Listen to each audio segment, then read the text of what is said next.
bonjour. Bonjour. Et merci d'être avec nous ce matin. Vous êtes présidente du groupe écologiste et social à l'Assemblée nationale. Vous étiez à la réunion hier à l'Élysée à 14h30. Réunion qui s'est étendue, qui a duré plus de 2 heures. Est-ce qu'à l'issue de cette réunion, vous vous attendiez à ce que Sébastien Lecornu soit renommé ? Oui. Oui. On a assisté quand même à un président de la République sûr de son bon droit, finalement obtus dans sa vision des choses. Et nous avions bien vu que l'objectif de la réunion était uniquement de réimposer ce qu'on appelle le socle commun, c'est-à-dire l'alliance des macronistes et des LR, comme le socle du futur gouvernement. Pourquoi ça a pris autant de temps alors ? Pourquoi il a fallu attendre 22 heures pour que Sébastien Lecornu soit renommé ? Mais je pense que vous l'avez vu, ce socle commun que le président cherche à tout prix à imposer, il n'existe pas. Il implose de tous les côtés. C'est Bruno Retailleau qui quitte le gouvernement par tweet, c'est Édouard Philippe qui ne sait plus si finalement son parti rentrera ou non au gouvernement. C'est donc extrêmement instable, ce socle. Vous le prenez comme une provocation ou comment vous analysez, vous, le retour de Sébastien Lecornu ? Je pense que c'est pire qu'une provocation. Parce que une provocation, c'est le côté de Macron, venez me chercher. Mais là, ça a vraiment un côté de négation totale des votes. C'est-à-dire que non seulement il y a eu un vote lors des législatives où sa politique a été rejetée, depuis par 3 fois, aucun gouvernement sur ce fameux socle commun n'a tenu. Et là, finalement, il dit un peu... Enfin, comme il l'avait dit, en fait, finalement, il dit un peu aux Français, je vous emmerde, je fais ce que je veux. C'est-à-dire que jusqu'ici, il justifiait cela en disant le socle commun, c'est 210 députés, alors que la gauche a moins de députés, et donc c'est le groupe, on pourrait dire, le plus nombreux. Aujourd'hui, vous trouvez que ça se justifie encore si le socle commun implose ? Non. Et c'est exactement ce que nous lui avons dit. Nous lui avons dit 2 choses. La première chose, c'est pour que ça fonctionne, il faut une séparation et un équilibre dans les pouvoirs législatifs et exécutifs, ce qui n'est absolument pas garanti en nommant un très proche par 2 fois. C'est-à-dire, le président de la République nomme finalement son bras droit à Matignon. Donc, déjà, cette séparation et cet équilibre des pouvoirs ne fonctionne pas. Le président de la République continue à concentrer tous les pouvoirs. Et la deuxième chose, c'est que nous lui avons dit, nous avons 191 députés de gauche et écologistes et il est indispensable à un moment que le vote soit entendu et que la gauche puisse démontrer sa capacité à gouverner et à faire tenir un gouvernement et à passer des textes en discussion à l'Assemblée nationale. Sauf que 191 députés, on est là encore très très loin d'une majorité, des Personne 289 députés. Personne. Qu'est-ce qui justifie que ce soit plus un Premier ministre de gauche qu'un Premier ministre macroniste ? 3 échecs. 3 échecs depuis 1 an. Cela démontre qu'il y a à la fois Mais quelles seraient vos chances de réussite ? Mais je pense que cette chance de réussite, elle repose dans les équilibres. Aujourd'hui, on a une force politique minoritaire dans le pays qui a la présidence de la République, Matignon, la présidence de l'Assemblée nationale. En fait, ils ont tout. Ce n'est pas possible. Il faut un partage des pouvoirs. C'est indispensable. Ça veut dire qu'aujourd'hui, vous êtes dans une censure a priori, vous qui réclamiez un Premier ministre de gauche ? Ça veut dire qu'aujourd'hui, nous, on est dans la constance. Nous l'avons toujours dit, pour les écologistes, il y a 3 socles importants dans la politique publique. Le premier, la justice fiscale et les mesures en termes de pouvoir d'achat. Le deuxième, la question de l'ambition environnementale. Et la troisième, la question du respect de l'état de droit. Et donc, nous regarderons s'il y a des avancées sur ces 3 sujets. Et nous sommes extrêmement inquiets. Nous avons eu plusieurs discussions avec Sébastien Lecornu lorsqu'il était Premier ministre, on va dire première version, épisode 1. Il n'y avait aucun bougé sur ces sujets-là, à part quelques éléments de continuité dans la fiscalité, mais vraiment des choses minimes. Donc, a priori, je pense que Sébastien Lecornu, épisode 2, va être finalement dans le même entêtement. Ça veut dire que les écologistes, a priori, censurent ce nouveau gouvernement. Ça veut dire que les écologistes, ils sont constants. Ils demandent une rupture politique. et que s'il n'y a pas de rupture politique, eh bien eux, effectivement, ils maintiennent la censure. Mais en fait, il faut arrêter de retourner la situation. On a un président de la République qui passe en force, qui impose un de ses proches, et après qui nous demanderait de le valider. Ce n'est pas comme ça fonctionne. Il y a une demande de rupture et de changement politique qui est profonde, parce que la politique aujourd'hui qui est menée ne fonctionne pas. Alors, on sait que déjà, Sébastien Lecornu a lâché sur le 49.3, puisqu'il ne sera pas utilisé lors des débats budgétaires. Et là, on voit le PS qui dit s'il y a suspension de la réforme des retraites, on ne censure pas.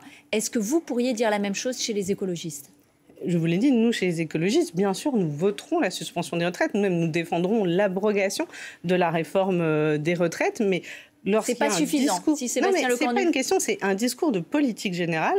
C'est sur une politique qui sera menée. Quelle sera la politique de ce gouvernement en matière d'énergie renouvelable, par exemple ?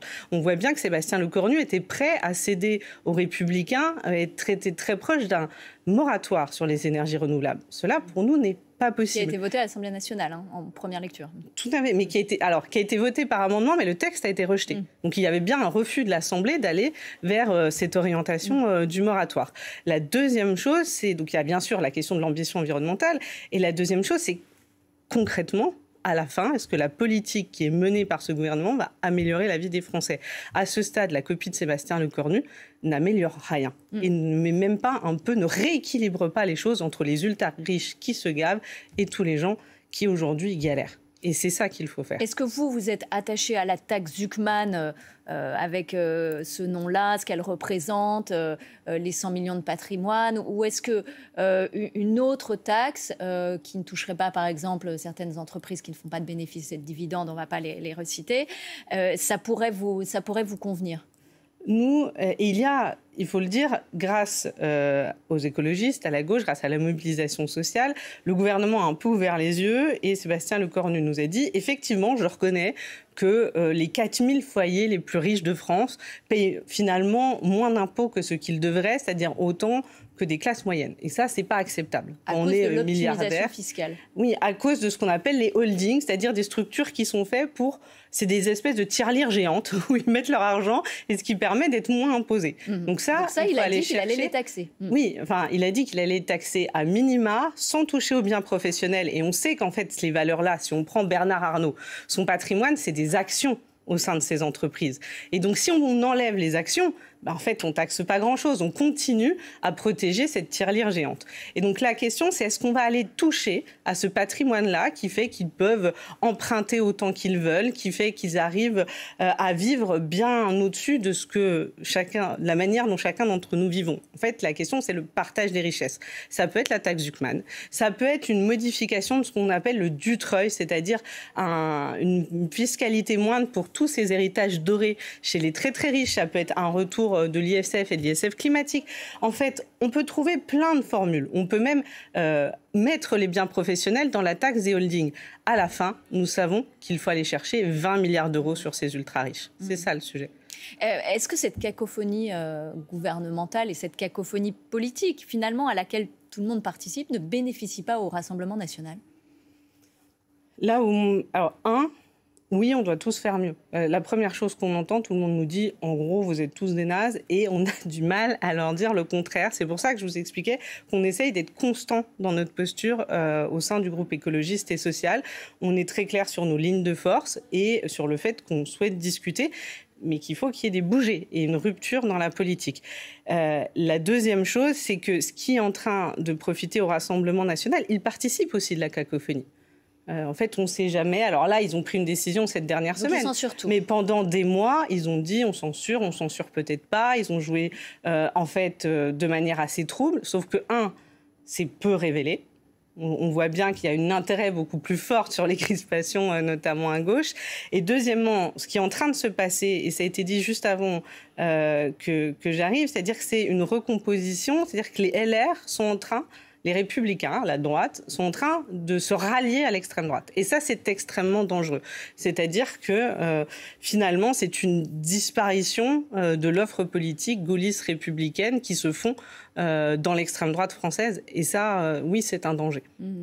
Le Rassemblement national censure tout. Est-ce que, du coup, vous n'avez pas, vous, à prendre vos responsabilités, à trouver coûte que coûte un accord avec ce qui reste du socle commun ou pour éviter justement une dissolution qui amènerait peut-être le Rassemblement national au pouvoir? Notre responsabilité, c'est de battre l'extrême droite.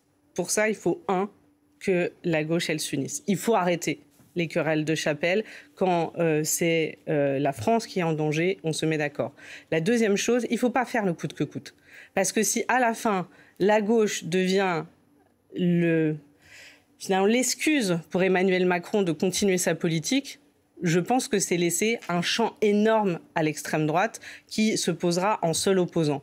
Aujourd'hui, dans le bordel, pour moi, la seule boussole, c'est effectivement un peu de la clarté et de répondre au mandat des électeurs. Je pense que les gens, ils en ont marre de voter et avoir des gens qui font l'inverse de ce qu'ils ont dit.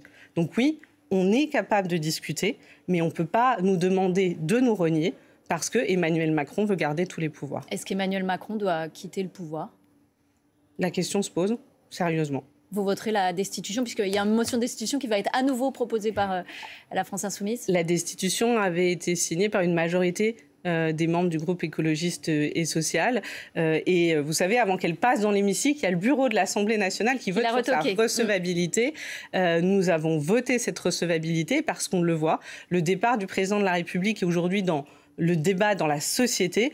Et ce débat de société, il doit aussi avoir lieu au sein de l'hémicycle. Donc vous souhaitez qu'il s'en aille avant 2027? Aujourd'hui, la responsabilité du président dans ce bordel, son obstination à garder le contrôle de toutes les manettes, et y compris le contrôle à Matignon, de refuser une séparation des pouvoirs, et je pense l'une des causes du trouble qu'il y a aujourd'hui au sein de l'État et au sein de la société. Donc il doit partir?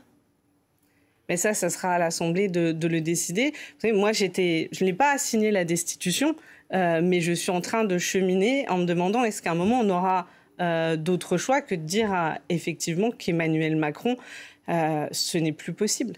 Merci à vous, Cyrielle Châtelain, d'avoir été avec nous ce matin, président du groupe écologiste et social à l'Assemblée nationale. Tout de suite, les informés sur France Info.